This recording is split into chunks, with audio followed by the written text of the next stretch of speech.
What's up, everyone? It's Bop or BOP. Either one, it doesn't matter to me. And yeah, I got this one wrong. Thabiso Mchunu, the WBC Silver Cruiserweight Champion, beat Evgeny Tishchenko, the gold medalist, by unanimous decision. And this wasn't even close. Thanks to RCC Boxing for putting this card out. It was over 7 hours long. Yay! I did not know when this card was going to end, but it had some okay fights, ups and downs, and overall, I mean, hey, we got to see a prospect take on a title challenger, and like I said, Mchunu, the title challenger, won out. Now, this wasn't a contest.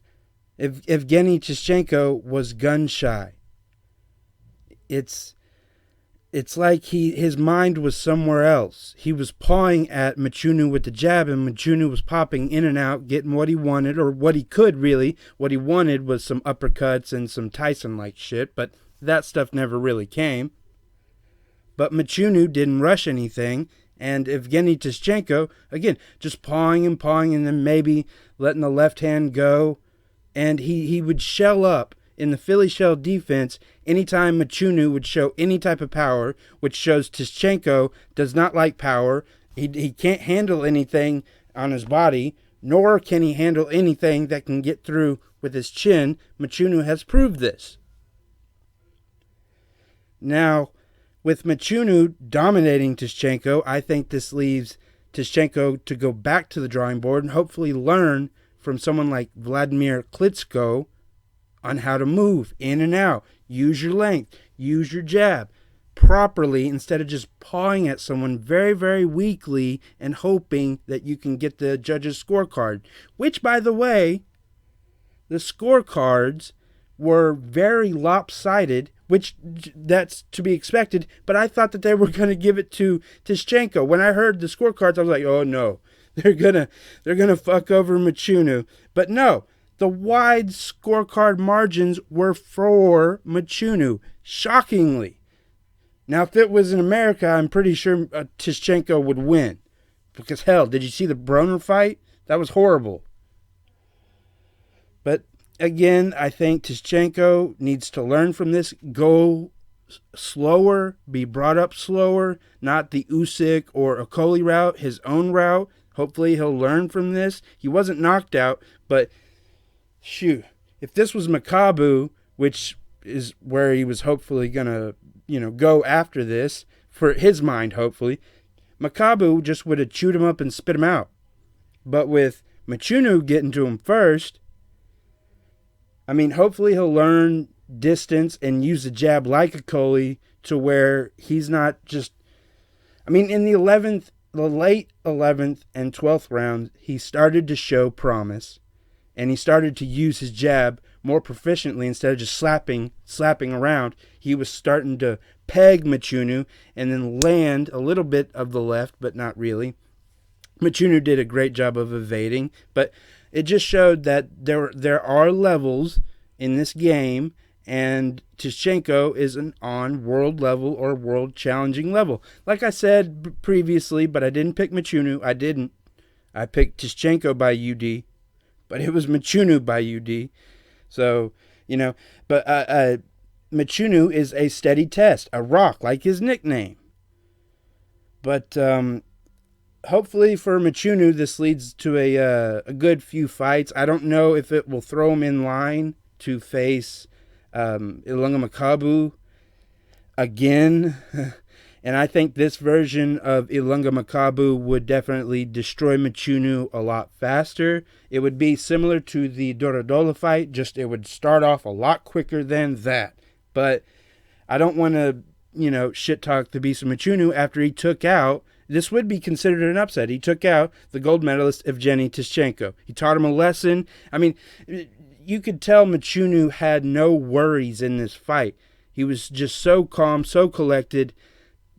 Not a worry in this in the air, in the sky. Just did not care and proved that, hey, I can still do this. Don't write me off. And Yeah, maybe again he'll face a Gulamarian or a maybe an Akoli. I kind of doubt that. I think Akoli is definitely going to go after a title the next fight, but Mchunu, I don't want to see him versus Makabu again. I just expect the same result, but with Gulamirian, that would be a nice fight. So maybe Mchunu should change his WBC Silver Championship, or at least try and quote-unquote have a little unification with Riyad Miri, and so we don't see Riyad Miri versus Gulamirian 2, which will just be a same. They should just switch opponents. Mchunu, go after Gulamirian. Riyad Miri, go after Makabu. Just switch opponents. That'd be great. But Tishchenko, go back to the drawing board. Learn how to use your fucking jab properly and move your damn head. And stop lunging forward and dangling your head. That was like a pinata a slow-moving pinata for Mchunu to just bust open. And if he had been a little bit taller, he would have. And somebody like a Makabu would have busted you open. Somebody like a Gulamirian would have busted you open. Cislak would have busted you open.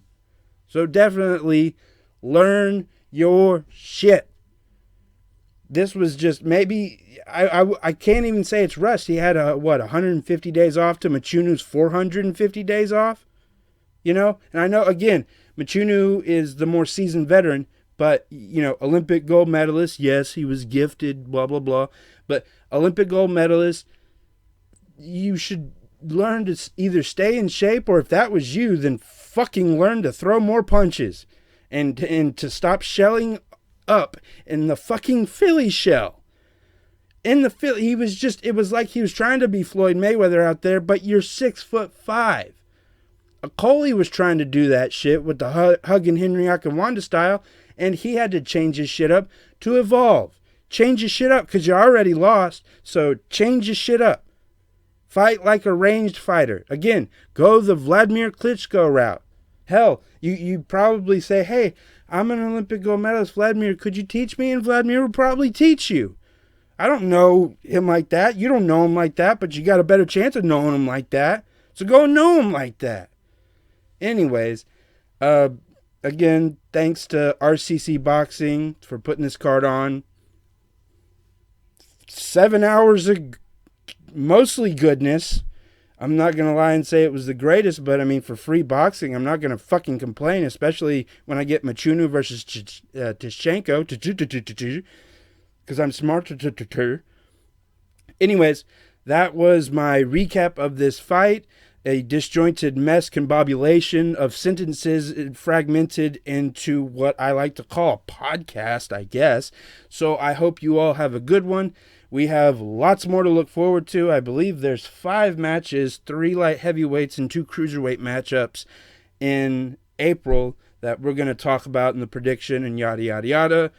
Thanks again for all the people who are subscribing. They're finding the channel. Again, I cover cruiserweight boxing and light heavyweight boxing only. It's not the only boxing that I watch, but it's the stuff that I feel like that doesn't get the coverage. That's why Ring IQ covers the women's boxing.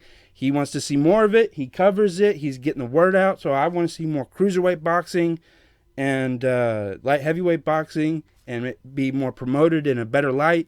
So that's what I'm doing. That's what this channel's about.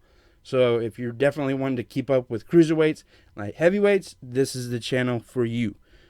Take it easy, everybody. Later.